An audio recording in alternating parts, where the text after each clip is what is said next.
Benjo! Gimising ka na! Talas-6 na! Oo Nay, 5 minuto muna. 5 minuto na naman. Kahapon, 5 minuto, naging 1 oras. Alam mo ba anak, kung may paligsahan lamang sa pagtulog, baka ikaw na ang kampiyon. Sinabi mo pa. Okay naman eh. Halika na at kakain na tayo. Okay Nay, mag-i-bibins muna ako.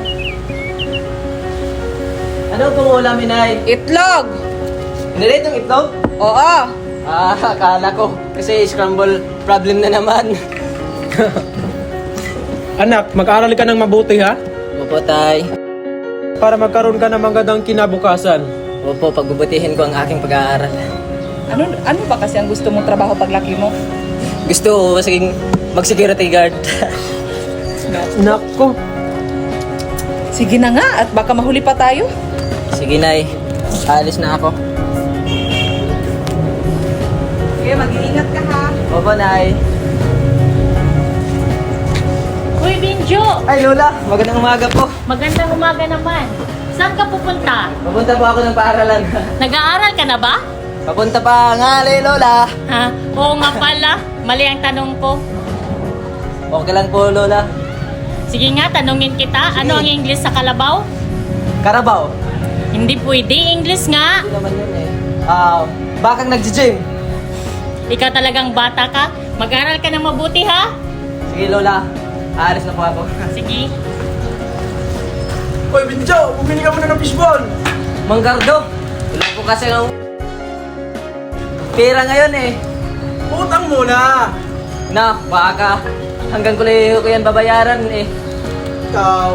Sige Mang Gardo, salamat na lang. Aalis na ako. Sige. Yo. Hoy, saan mo na? Huli na tayo, Binjo! Relax lang. Anong relax? Sabi nga ni ma'am sa'yo na pinapasulat ka lagi daw ng ano. Hindi na ako malilate sa isang buong papel. Nga pala, ang assignment. Tapos ka na? Patay, assignment. Akala ko next week pa yun ipapasa eh. Huwag mo sabihin hindi mo naman nagawa. Hindi na. Wow! Tara na. Benjo, ano nga pala ulam mo? Adobo, ala nga naman. Huwag susyan. Kagabi pa yun eh. Pinainit lang. Tara na. Sige, tara. Morning, ma'am. Morning, ma'am. Magandang umaga. Ipasa din na yung assignment. Patay, assignment. Nandiyan na sa'yo.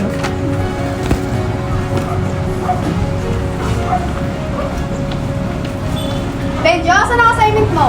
Ma'am, nasa isipan ko pa po. Benjo? Ma'am, pasensya na. Bakit naman? Tumutulong kasi ako sa bahay at nakatulog. Sige. Pero sa susunod, huwag mo nang kakalimutan, ha? Opo. Mahalaga, maging responsable. Opo, ma'am. Sige. Sagutan mo na lang ng pasalita. Ay, patay. Ano nga ba ang gusto mong maging paglaki mo? Ma'am, gusto ko pong maging guro. Kala ko ba security guard? Pwede naman kasing sa umaga, guro. Sa gabi, security guard eh. Sige, tahimik na. So, bakit nga ba guro ang yung napili maging pangarap? Kasi ma'am, gusto kong magturo sa mga batang gustong makatoto.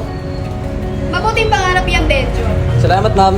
Tatandaan niyo, mga mag-aaral, na ang tagumpay ay makakamit lamang sa pagsisikap at pagdidisiplina.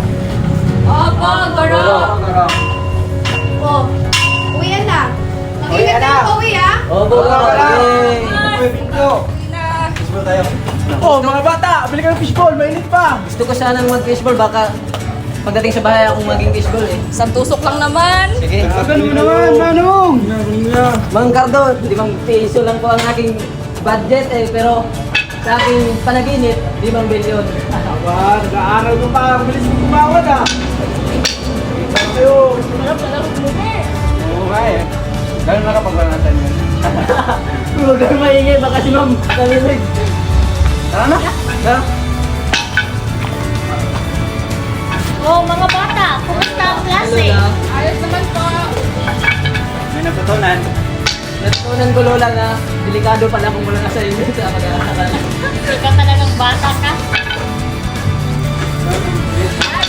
Lola, una kami. Video, dalawa muna tayo. Ayoko muna. Baka may utos si nanay kayo sa akin. Ako rin. Ang sarap pa naman maglaro eh. Sige na, maalis muna kami. Sige. Ano na ba? Ang matandang yan ay... Mag-ingat kayo sa wakas eh.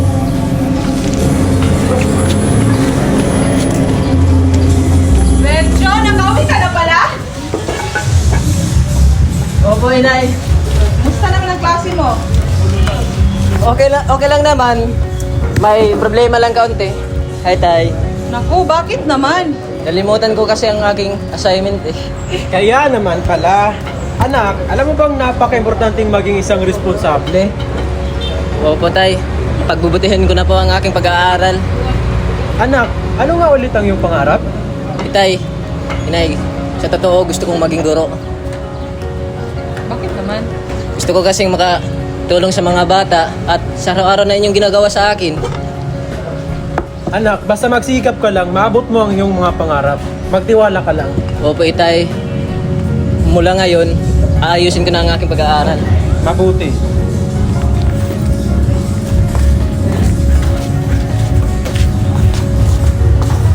Ang pamilya ang unang guro ng mga bata. Ang edukasyon, ang susi sa kinabukasan.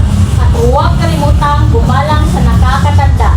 Huwag rin kalimutan na gumawa ng assignment. Kahit minsan ang pag-aaral ay mahirap.